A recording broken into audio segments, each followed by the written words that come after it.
그 주보에 나와 있는 이 낙타가 이 바늘 귀에 이렇게 통과하고 있는 이 그림이 보이시나요? 예. 오늘 핵심 주제가 이 그림입니다. 알프레드 노벨이라는 사람을 우리가 기억합니다. 알프레드 노벨을 아시지요? 노벨은 다이너마이트를 발명한 사람입니다. 물론 그것으로 건축이라든지 건설적인 것들, 필요한 것들을 바꾸는 일에 사용하려는 목적이었습니다. 떼돈이 벌렸죠. 천문학적인 돈이 주어졌습니다. 그런데 이 다이너마이트가 전쟁에서 살상무기로도 사용이 되어지는 겁니다. 아니, 원래 목적보다도 그렇게 사람을 죽이는 일에 이 다이너마이트가 더 많이 사용되어지는 것에 대하여서 그 발명가인 알프레드 노벨은 심히 마음이 불편했었습니다. 어느 날 그가 아침에 일어나 조간신문을 딱 펴는 순간 다이너마이트를 발명한 알프레드 노벨 죽다, 이렇게 일면에 크게 대서특필되어진 겁니다. 실은 알프레드 노벨이 죽은 것이 아니라 노벨의 형이 죽은 것인데 기자가 잘못 쓴 겁니다. 여하튼 장본인인 알프레드 노벨은 큰 충격을 받았습니다. 내가 결국은 죽게 되어질 것이고 죽을 때 이 정도였겠구나, 이 정도 반응이겠구나. 나는 유익하려고 만든 다이너마이트였는데 그것이 사람을 많이 죽이는 채로 나의 이름이 그렇게 알려지겠구나. 그리고 그는 그가 벌려진 수많은 천문학적인 돈으로 그 이후에 소위 많은 사람들에게 인류애와 발전을 위하여 공유하도록 노벨상을 만들었습니다. 그래서 다이너마이트로 벌어진 돈으로 이 노벨상의 장려금으로 사용하여서 지금도 수많은 사람들이 1년에 한 번씩 스웨덴에 모여서 노벨상을 수여하게 되어지고 각 과학의 분야에서 혁혁한 공로를 세운 분들이 이 세상의 발전에 이바지하고 있습니다. 어느 한 사람의 이 특별한 깨우침이 이런 큰 변화를 이루게 되어졌다라는 이야기로 오늘 모두를 가름하기를 원합니다. 왜 이 말씀을 드리는고 하면은 이 돈에 관련되어서 우리가 좀 더 바르게 정의할 필요가 있기 때문입니다.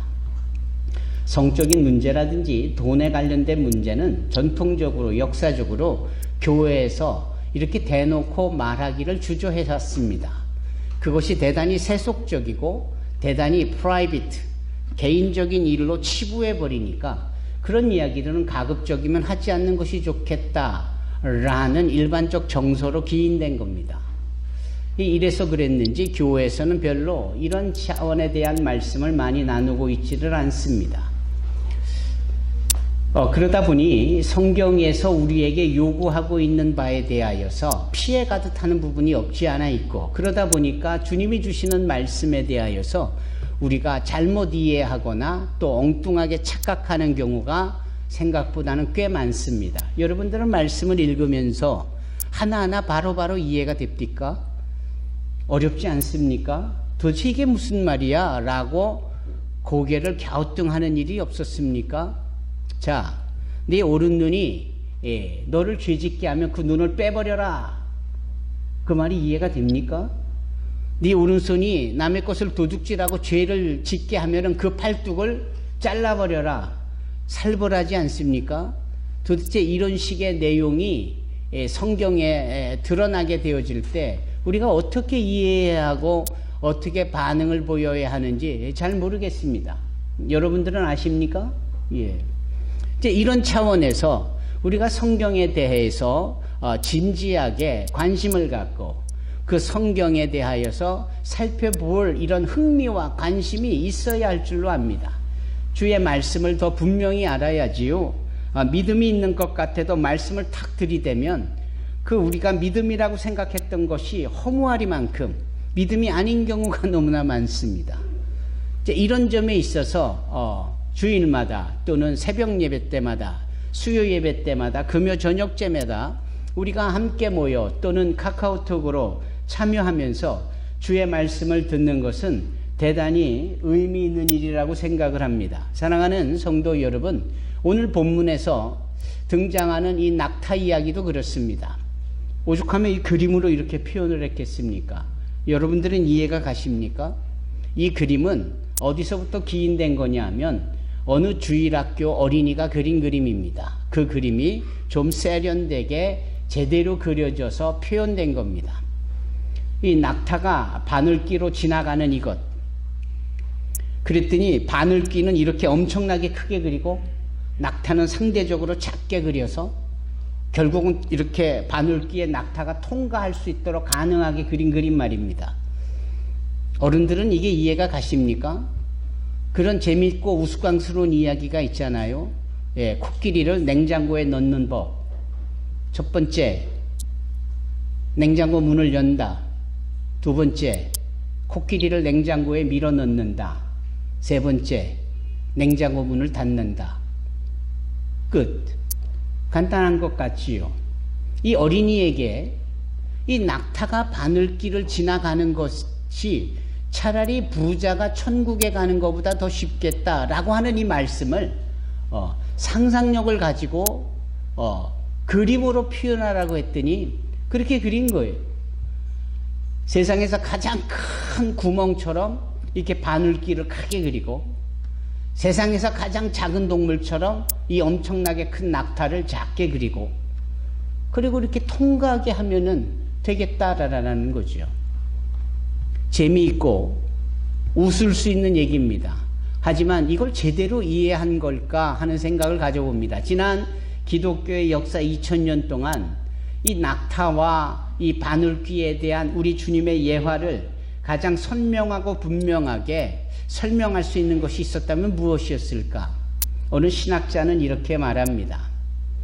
이 바늘귀라는 별명을 가진 이 예루살렘 성에 들어가는 아주 조그만 문이 있습니다. Eye of the Needle. 그러니까 바늘귀라는 별명이에요.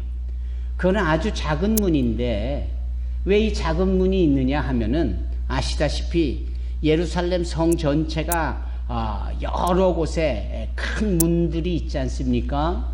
그 가운데에 우리가 사도행전 3장에도 등장하는 미문, 아름다운 문도 있고 말입니다. 또는 그렇게 그 배설물들을 내어보내는 데만 전문으로 하는 그런 문이 있습니다. 네.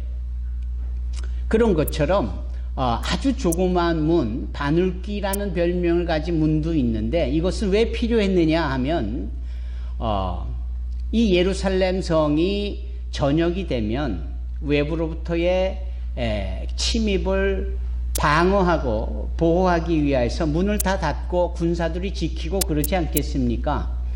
그래서 해가 넘어가서 문이 닫혀 있을 때 도착한 소위 멀리서 낙타를 타고 온 머천다이스, 즉 상인들과 같은 사람이 낙타만 타고 온 게 아니라 그 낙타에 잔뜩 물건을 팔고 사려고 했던 그 물건들을 실어온 이 와중에 문이 턱 닫혀 있으니 어쩌면 좋습니까? 바로 그럴 때 낙타를 타고 왔던 이 상인이 내려서 낙타를 그 앞에 묶어놓고 본인만 그 조그만 문에 검문을 받고 안으로 들어가는 겁니다. 그런 용도, 이제 그런 용도를 염두에 두시고 주님이 말씀하셨다. 이렇게 이야기를 하고는 합니다. 설득력이 있겠지요? 어떤 분은 이렇게도 얘기합니다. 어떤 분은 이렇게 얘기해요. 이 낙타라는, 이 카멜이라는 이 단어 번역이 잘못됐다. 원래 이 원어로 본다면, 헬라어적인 용법으로 보면 이 낙타라고 번역되어진 이 단어는 원래 케이블이라는 단어였다. 여러분 케이블 아시죠? 네. 그 케이블 TV가 뭡니까? 쭉 유선으로 연결이 되어진 이렇게 선. 꽤 굵지 않아요? 네. 꽤 굵은 선입니다. 예. 그 선을 이 낙타로 잘못 번역이 되어졌던 것이다. 여하튼 이 굵은 선을 이 바늘귀에 집어넣는 이 자체도 상당히 어렵고 힘들 겁니다. 그렇죠? 하지만 그러한 번역을 여기 낙타로 약대로 잘못 번역하다 보니까 이 말씀을 읽을 때마다 항상 어려움을 느끼고 이게 도대체 뭐야? 비유치고는 너무 황당무계하지 않느냐 라고 생각을 한다라는 겁니다. 그럼에도 불구하고 주님의 비유 뒤에 나오는 실제적인 가르침, 교훈의 내용은 무엇입니까? 부자가 천국에 들어가기가 정말 어렵다라는 거예요. 부자가 천국에 들어가기가 정말 어렵다. 여러분 어떻게 생각하십니까? 부자가 천국에 들어가기가 어렵다라고 하신 이 말씀에 동의가 되십니까? 그러면 이 세상에 있는 모든 부자는 다 천국 가지 못합니까? 그러면 거꾸로 이 세상에 있는 모든 반대인 가난한 자들은 다 천국 갑니까? 그럴 리가 있나요? 그거는 우리식의 적용이고 판단으로 말미암은 착각이고 오해지. 부자라고 천국 못 가고 가난하다고 천국 가는 거 그거는 아니에요. 예. 오히려 부자든 가난하든 그 차원이 아니라 무엇인가요? 예수를 믿느냐 믿지 않느냐, 오직 주 예수 그리스도를 구세주로 믿느냐, 그것 하나로 믿는 사람은 천국 가는 거고, 그 예수를 믿지 않으면 그것으로 인하여 지옥 가는 거, 이거 외에 무엇이 있습니까? 그렇잖아요. 다만 주님께서 이 말씀을 하실 수밖에 없는 상황이 벌어졌다 이 말이죠. 그 상황은 무엇입니까? 웬 부자 관원 청년이, 나이 많은 사람도 아니에요. 청년이에요. 아주 창창한, 거기다가 부자의, 제가 지금 부할 때 제 입술이 떨리는 걸 보셨습니까? 얼마나 부자면 이게 트램블링, 이 떨려서 이렇게 발음이 됐겠습니까? 이 부자가 또 이 관원이니까 힘도 있고 권세도 있고 명예도 있고 뭔가 할 수 있으면 하겠다 할 정도의 능력도 있는 이 청년이었고요. 그런데 이 청년이 주님을 찾아온 겁니다. 근데 주님이 이 청년을 모를 리 없으시잖아요. 무화과 나무 밑에서 기도하던 나다나엘도 알고, 그렇잖아요. 누구든지 지금 예배 때 깜빡 조는 사람도 주님은 알고 계세요. 마치 그런 것처럼 주님께서 이 청년에 대해서 모를 리가 없잖아요. 이제 그런 차원에서 이야기가 시작이 되어지는 겁니다. 이 청년이 와서, 선하신 선생님, 영원한 생명을 상속받으려면 무엇을 해야 합니까? 제가 지금 주보에 나와 있는 어린이 내용으로 읽었습니다. 그러자 주님이 말씀하세요. 왜 나를 선하다고 하느냐?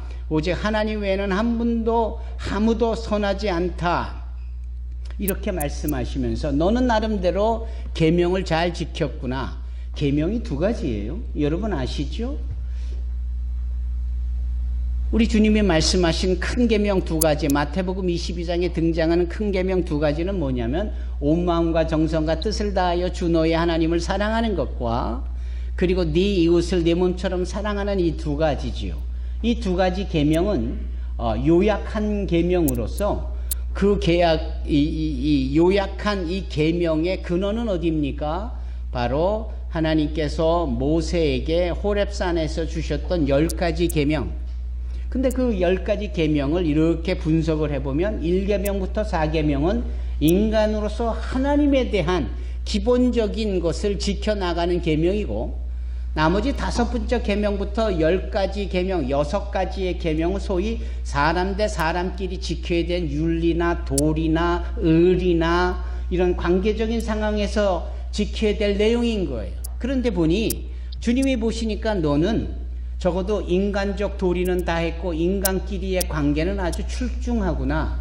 보니까 네 부모도 잘 공경했네. 이 어버이날에 딱 맞는 칭찬받을 만한 청년인 거예요. 혹여라도 우리 지금 와 있는 우리 청년들이나 학생들이나 어린이들, 이 부분에 있어서 좀 뜨끔할 필요가 있습니다. 왜냐하면 평소에 부모님의 말씀을 잘 듣고 공경하기보다 속썩이고 청개구리처럼 행동한 부분이 있기 때문에, 이 청년은 이렇게 남의 것에 대하여 욕심부리지도 않고 인간 대 인간끼리에 관련된 살인도 안 했고 간음도 안 했고 도둑질도 안 했고 거짓말도 안 했고 부모까지도 공경했고, 인간적으로는 계명을 잘 지켰지만 하나님에 대한 계명에 대해서는 언급이 없어요. 그러니까 하나님을 모르니 아무한테나 선하신 선생님, 이렇게 선하다, 하나님에게만 붙여질 이 수식어를 잘못 붙였다, 이 말을 주님이 지적하시는 거예요. 여하튼 이 청년을 주님께서 아시지요. 그러면서 주님께서 말씀을 하시자 저는 어려서부터 이 모든 계명을 다 지켰습니다. 그러자 주님께서 말씀하세요. 아니, 잘 지킨 것 같다고 너는 생각하지만 착각이야. 적어도 기준이 되는 내가 너를 봤을 때 한 가지 중요한 걸 놓치고 있어. 그게 무엇이죠? 네가 가지고 있는 모든 것을 다 팔아서 가난한 사람을 도우렴. 그리고 나를 따르면 그때 네가 관심 있어 하는 영생, 천국에서 삶이 주어질 거야. 이렇게 말씀하는 겁니다. 그러자 이 청년이 되게 고민을 해요. 비트코인으로 벌어놓은 돈도 많고 부동산도 많이 사뒀고 계획도 많고 내가 동원할 수 있는 현금의 능력도 큰데 그걸 다 팔아? 그걸 다 포기해? 그럴 수는 없지. 그래가지고는 영생이라는 것과 가지고 있는 자기의 재산을 저울질하다가 영생을 포기해버립니다. 그리고 슬픈 빛을 띄우면서 자기의 가던 길로 가는 거예요. 이 영생을 포기한 한 사람의 모습인 거예요. 이걸 다른 말로 바꿔 말하면 자기가 가지고 있는 물질, 재물, 돈에 대하여 포기하지 못하는 그러한 모습을 보이고 있는 겁니다. 그러한 상황을 전제로 해서 주님께서 제자들에게 말씀하는 겁니다. 이야, 정말 부자가 이 천국에 들어가는 것은 이 낙타가 바늘기에 통과하는 것보다도 더 어렵다. 그러면 상식적으로 봐도 그 큰 낙타가 그 조그만 바늘기로 통과하는 그 자체가 불가능해 보이는데 그걸 전제로 부자는 이 천국에 들어가기가 이것보다 더 힘들다. 그러면 아예 가망이 없는 거죠. 아예 불가능한 거죠. 아예 부자는 천국을 못 간다라는 것으로 우리는 생각할 수 있다라는 겁니다. 하지만 주님께서는 뭘 말씀하시려는 겁니까? 물질을 추구하는 자들에 대하여서 경각심을 불러일으키기자 하는 이름입니다. 여러분, 우리가 두 가지를 생각해 볼 필요가 있습니다. 좋은 성도는 무조건 가난해야 된다. 이런 부분에 대해서 우리가 생각해 볼 필요가 있는 겁니다. 그러니까 그렇게 생각하는 것을 기인한 사건은 뭐냐면 부자는 천국에 못 간다라는 이 말씀 때문이라고 기인한 것 같아요. 그것 때문인 것 같아요. 과연 그렇습니까? 그러면 성경에 등장하는 제가 인물을 한번 쭉 나열을 해보겠습니다. 아브라함, 이삭, 요셉, 여호수아, 다윗, 솔로몬, 다니엘. 자, 이 사람들의 공통적인 특징은 무엇입니까? 설마 잘생겼다 이렇게 얘기하고 싶으신 거예요? 아니에요. 부자였어요. 정말 엄청나게 부자였어요. 그런데도 성경에 믿음의 선진들의 모범적인 모델로 등장하는 사람들입니다. 공통 분모가 부자인데 신앙의 선한 모델일 수 있다. 그러면 부자는 천국에 못 가는구가 아니잖아요. 그게 우리가 잘못 생각하는 거잖아요. 또 하나 잘못 생각하고 있는 것 중에 하나가 그런 거예요. 믿는 사람들은 그러면 무조건 부자가 돼야 돼 라고도 생각을 해요. 수진이도 그렇게 생각할 수 있겠지. 내가 가난 속에 있다가 예수를 만나 은혜를 받고 은혜의 견인으로 내가 반드시 부자가 돼야 돼. 이 논리까지는 좋은데 그런데 막상 부자가 안 되면 그러면 내 믿음은 헛건가? 내 신앙은 잘못된 건가? 라고 생각하는 부류도 있다라는 거죠. 이렇게 예수 믿으면 부자가 돼야 된다라고 생각하는 이런 것들을 소위 번영신학이라고 합니다. 번영신학까지는 그럴 수 있겠다 쳐도 그래서 예수 믿었는데 부자가 안 되거나 예수 믿었는데 성공을 못하거나 예수를 믿었는데 여전히 풍요롭지 못한 삶을 산다면 그 믿음에 대하여서 가짜요, 잘못된 믿음이라고까지 여기게 되어지니 이 번영신학에 문제가 있는 거지요. 정리해 보십시다. 우리가 잘못 가지고 있는 신앙, 믿음에 대한 그런 논리 중에 부자는 천국을 못 간다 하나와, 두 번째는 좋은 믿음은 반드시 부자가 돼야 된다. 이 서로 상반된 이 두 가지. 이 두 가지의 잘못된 것들을 오늘 본문의 말씀을 통해서 우리가 좀 벗어낼 필요가 있습니다. 어느 날 주님께서 그런 말씀을 하세요. 가난한 자는 복이 있나니 왜냐하면 저희가 천국을 상으로 얻기 때문이다. 여기 가난하다라고 아예 선포를 해버려요. 가난한 자는 복이 있다. 왜냐하면 하나님이 저들을 천국이라는 것으로 선물하기 때문이다. 이거는 누가복음 6장 20절에 나오는 누가복음 패턴의 팔복강해입니다. 부자들에게 읽혀질 복음서가 누가복음이거든요.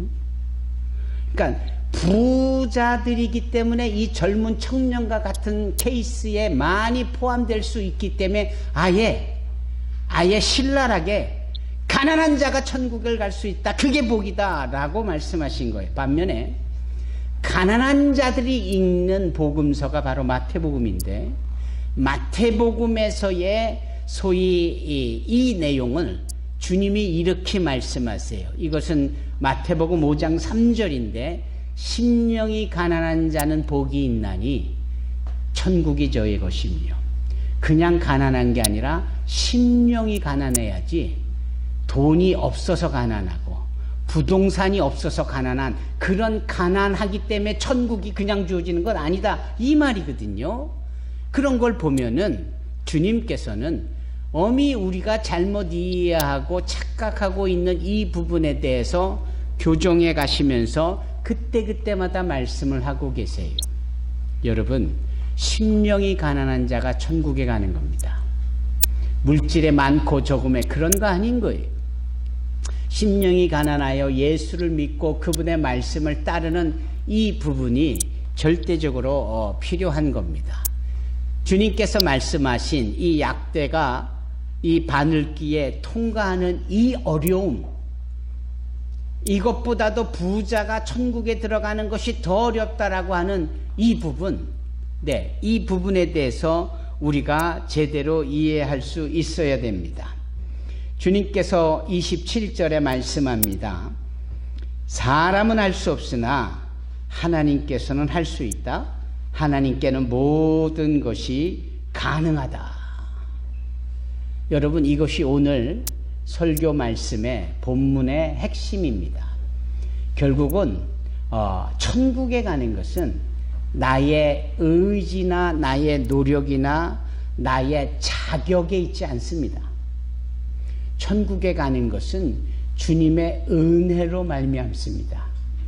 그것을 27절에 말씀하는 거예요. 사람은 자격으로나 의지로나 노력으로는 할 수 없지만 하나님의 은혜는 할 수 있단다. 하나님의 은혜가 있으면 가능하다.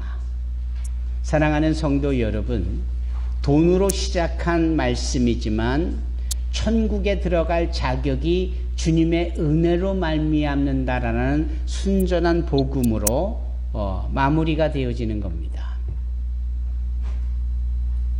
여기 꼭 드리고 싶은 말씀이 있습니다. 성경에 주님께서 이렇게 저렇게 비유의 말씀을 하셨는데 10가지 비유를 하셨었다면, 물론 더 이상인데요, 10가지 비유 중에 4가지 정도는 항상 돈에 대한 비유였습니다. 그러니까 40%의 비유가 돈의, 물질의, 경제적인 부분으로 그렇게 말씀하고 있습니다. 그 중에 대표적인 비유가 마태복음 25장에 등장하는 달란트 비유입니다. 왜냐하면 이 달란트라는 이 용어가 그 시대의 화폐 가치이기도 하고 최고의 경제적인 용어이기도 때문입니다. 물론 그 달란트의 진정한 의미는 하나님이 주신 은사, 우리에게 주신 재능, 우리에게 주신 전문성, 우리에게 주신 기술, 뭐 이런 것들을 다 포함한 용어가 맞습니다. 하지만 이 용어가 경제적인 용어요, 돈의 용어인데 이 마태복음 25장 달란트 비유가 언제 주어졌느냐? 주님이 오실 날이 심히 가까울 때에 우리로 하여금 정신 차리도록 하시는, 그래서 10처녀 중에 5처녀만이 슬기롭게 기름을 준비했던 그 이야기 직후에 이 달란트 비유가 지어지고요. 이 달란트 비유 이후에는 양과 염소의 비유를 들어서 딱 두 편으로 주님께서 갈라 한쪽은 천국 한쪽은 지옥 이렇게 구별짓는 흐름이 있거든요. 바로 그때에 탁 등장한 비유가 이 달란트 비유인 거예요. 아시다시피 어느 주인이 먼 곳을 갈 때 자신들의 종들에게 달란트를 맡깁니다. 너 5달란트, 너 2달란트, 너 1달란트. 주인이 종에게 당신의 주권으로 맡기신 것이니 주인의 주권이고 재량입니다. 거기에 종들이 왈가왈부할 이유도 없는 것이지요. 어쩌면 그것은 무작위로 랜덤으로 너 5, 너 2, 너 1가 아니라 평소에 지켜본 주인으로서 그 종들에게 맡겨주시는 이 주권인 거예요. 그렇죠? 그래서 이 5달란트 받은 종은 열심히 일해서 또 다른 5달란트, 합해 10달란트를 만들잖아요. 2달란트를 받은 종도 열심히 일해서 또 다른 2달란트를 만들어서 도합 4달란트를 만들잖아요. 그런데 1달란트 받은 이 종은 에게 왜 나는 고작 하나야? 불평을 하게 되고 그 1달란트를 땅에 묻어버립니다. 나중에 그 일로 주인, 곧 주님이 다시 오셔서 회개할 때, 여기서 회개는 repent가 아니라 accountability, 수지 타산을 맞추며 투자한 돈에 대비 얼마나 수익을 남겼는가, 이 부분에 대하여서 숫자적으로 계산기 두들겨면서 행하는 이 회개. 예, 우리 지금 준호가 이 회개 일을 어느 회사에서 하고 있잖아요. 예, 그런 것처럼 했는데 다들 열심히 일했는데 유독 이 한 사람은 일을 하지 않으므로 핀잔을 받고 꾸중을 받고 쫓겨남을 당하고, 여기에서 우리가 주님 앞에서의 경제 논리, 누구는 부자고 누구는 가난하고 가 아니고, 누구는 저렇게 잘 살고 나는 상대적으로 못 살고 이러면서 내가 예수를 믿기가 어렵다, 뭐 이런 인간적인 뭐 핑계나 명분 다 부질없다 이 말이에요. 어른이 알아서 주셨을까? 주님께서 모든 것의 주인이 되어 주셔서 그렇잖아요.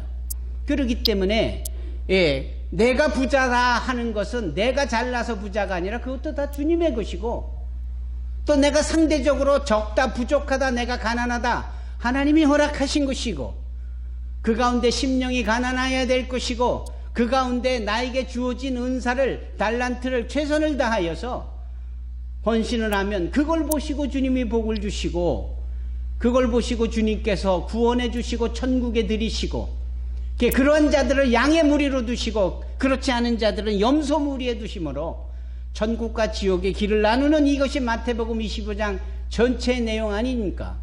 이제 이런 점에 있어서 우리가 하나님의 말씀을 오해하고 있고 하나님의 말씀을 착각하고 있는 것이 생각보다 아주 많구나. 정신을 똑바로 차려야 되겠다. 그래서 나에게 주어진 형편과 상황 속에 내가 할 수 있는 최선을 다하는 것. 요새 우리 산소망교회 계속 회자되고 있는 이 단어가 바로 깨어있으라 라는 단어입니다. 깨어있으라. 예. 사랑하는 성도 여러분, 오늘 우리가 이 낙타가 바늘귀에 이 통과하는 이 부분의 어려운 것, 어려움이 아니라 불가능한 것인데, 이 부분이 부자가 천국에 들어가는 이 부분을 또 경하게 여길 수 있을 만큼 그렇게 우리에게 대단히 아이러니하게 말씀을 주고 있는 부분입니다. 부디 저와 여러분들은 하나님이 주시는 말씀을 잘 이해할 수 있기를 주님의 이름으로 축원합니다. 주님께서 이 청년에게 요구하신 것이 있어요. 다 나눠줘라. 이게 잘 되지 않는 거죠. 어떻게 내가 벌은 건데, 어떻게 내가 얻은 건데, 절대 그럴 수는 없지. 싸가지도 못하는 걸 뻔히 알면서도. 여러분, 유대인들이 전 세계적으로 그렇게 자그마한 숫자에 그렇게 존재감이 없어 보이는 이들이 실은 모든 사람보다도 부유하고 풍요롭게 살 수밖에 없는 비결이 있습니다. 그 비결이 무엇이냐면 바로 샬롬머니에 있습니다. 샬롬머니. 샬롬머니는 다른 것이 아니에요. 모든 것이 주께로부터 왔기 때문에 주님 앞에 대표적으로 가지고 있는 것의 10분의 1을 드리는 11조는 너무나도 당연한 거예요. 근데 그만큼이나 당연한 것이 또 하나 있는데, 내 주변의 사람들이 물질이 없어서, 내 주변의 사람들이 돈이 없어서 어렵고 힘들고 위험한 일을 당할 때 당연히 이웃을 내 몸처럼 사랑하라는 주님의 말씀에 순종하고자 내가 가지고 있는 것을 흘려보내는 겁니다. 그것도 하나님 앞에 11조를 드리듯이 동일한 분량의 또 다른 11조를 다만 이름을 샬롬몬이라고 해서 보내는 겁니다. 저런 사람을 지켜보는 나도 괴롭고 그런 형편에 있는 사람은 얼마나 힘들겠습니까? 그러니 그들의 마음에, 우리의 마음에, 영혼에 평안이 있을 수가 없잖아요. 그러나 내가 가지고 있는 것을 준비해 놨다가 그런 일이 생겨날 때 흘려보내는 것, 그러면서 나도 마음이 평안하고 그들도 도움을 받으면서 힘들었던 영혼이 평온해지는 것, 그래서 그 명칭이, 그 분량이 바로 샬롬머니인 거예요. 그게 바로 비결입니다. 여러분, 우선순위를 제대로 두는 것, 이것이 오늘 본문의 말씀을 통하여서 우리가 깨달을 수 있는 겁니다. 여기 시간이 좀 많이 갔지만 제가 분명하게 결론을 내리고 싶은 것은 이 부분입니다. 29절, 27절, 29절입니다. 내가 너에게 진정으로 말한다. 나와 복음을 위해 자기 집과 형제 자매 어머니 아버지 자식 또는 밭을 버린 사람은 이 세상에서 핍박과 함께 집 형제 자매 어머니 자녀 그리고 밭을 100배로 받을 것이다. 자꾸 흘려보내니까 자꾸 영생을 얻은 거에 존귀함을 두고 이 세상 것에 대하여 자꾸 내려놓게 되어지는 이 자세를 취할 때 하나님께서 그 부분에 대하여서 100배가 되는 것으로 이 땅에서 살아가면서 얻게 하신다라는 거예요. 이상한데, 내 손에 동전 한 입이 있었는데 이걸 딴 사람을 위해서 나누고 했더니 점점 더 많아지네. 이런 개념이에요. 복음송에만 있는 이 노래 가사가 실체적으로 우리의 삶에 있어요. 안 해본 사람은 절대 모릅니다. 해보지 않은 사람은 말할 자격도 없는 거예요. 근데 해보면 신기한데? 해보면 놀라운데? 월급이 더 많아진 것도 아니고 내 수입이 갑자기 2배로 는 것도 아니고 똑같은 수입인데도 어쩌면 11조와 샬롬머니를 이렇게 했더니 오히려 씀씀이가 더 풍성해지고 부족한 것이 없어지고. 안 해보면 몰라요. 해보세요. 사랑하는 성도 여러분, 주님께서 그걸 말씀하시는 거예요. 해보는 사람에게는 살아있는 동안 너희들이 나누고 포기하고 흘려보낸 그거에 100배를 너희에게 허락할 것이다. 그리고 이 땅에서 사는 것도 그렇게 할진데 저 하늘나라에서도 그렇게 되어질 것이다. 금생과 내생에서의 보장이 있는 것. 이 어리석은 부자 청년을 따르지 마시고요, 주님의 말씀에 순종하여서 그 천국을 소유한 자답게 누리며 살아가기를 주님의 이름으로 축원합니다. 기도하겠습니다. 거룩하시고 사랑이 많으신 하나님,